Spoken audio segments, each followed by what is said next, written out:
কে কে কে কে কে কে? আমার টাকা, আমার এতগুলো টাকা টাকা টাকা। ভাইয়া আপনার টাকাগুলো আমি তুলে দিচ্ছি। জি জি জি, দিন একটু কষ্ট করে উঠিয়ে দিন উঠিয়ে দিন।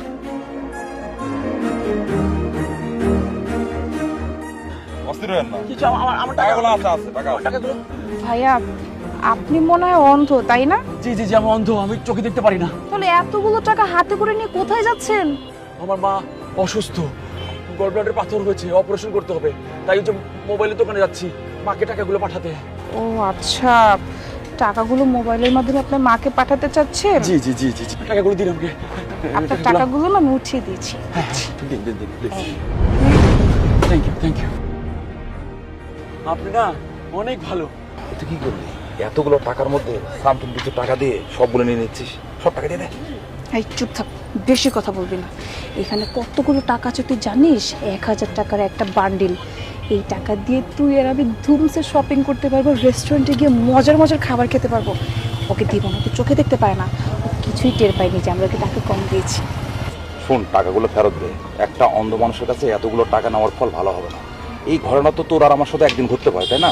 দেখ তুই কিন্তু এখন আমাকে বেশি জ্ঞান দিচ্ছিস, বুঝতে পেরেছিস? আর অন্ধকে আমরা যে টাকাগুলো ফেরত দিয়েছি ও তো ওর আম্মুকে বিকাশের মাধ্যমে পাঠিয়ে দিতে পারবে। শোন, এত প্যারা নিস না। আর আমি যখন অন্ধ হয়ে যাব বা তুই যখন অন্ধ হয়ে যাবি তখন প্রয়োজনে আমাদের থেকেও কেউ ফায়দা নিবে। এখন না ওদের নিয়ে এত ভাবতে হবে না। আল্লাহ যেহেতু আমাদেরকে এত টাকা পরে একটা সুযোগ করে দিয়েছে, সুযোগটা তো কাজে লাগাতে হবে, কোনোভাবে মিস করা যাবে না, বুঝতে পেরেছিস? ভাইয়া আপনি যান, আপনার না দেরি হয়ে যাচ্ছে। হ্যাঁ আমি যে পথ খুঁজে পাচ্ছি না। ভাইয়া একটু সোজা যান, সোজা সোজা। হ্যাঁ হ্যাঁ সোজা যান। আল্লাহ আপনার মঙ্গল করুক। ঠিক। এই দিক দিয়ে। এদিকে ভালো থাকবেন। হ্যাঁ ভাইয়া সাবধানে যাবেন। আপনার অনেক ভালো, আল্লাহ আপনার মঙ্গল করুক। ঠিক আছে। দেখ যারা, আমার মনে হয় এই কাজটা করা তোর মোটেও ঠিক হয় না। এই চুপ থাকতো, তুই তোর এই মুখটা না বন্ধ রাখ। আমরা ইন্টারভিউ দিতে যাচ্ছি। ইন্টারভিউ শেষ করে আমরা দুইজন রেস্টুরেন্টে যাব, খাবো, ঘুরবো, শপিং করব। আর আমি তো ভেবেছি তোকে এখান থেকে একটা শেয়ারও দিব। কিন্তু তুই যে বার্গেটিং করছিস না, এবার তুই ভালোভাবে ডিসিশন নে যে তুই কি করবি। তুই কি ইন্টারভিউ হলে গিয়ে আমার সাথে সিন ক্রিয়েট করবি নাকি এই টাকার ভাগ নিবি? জানি না। কতক্ষণ হয়ে গেল, এখন পর্যন্ত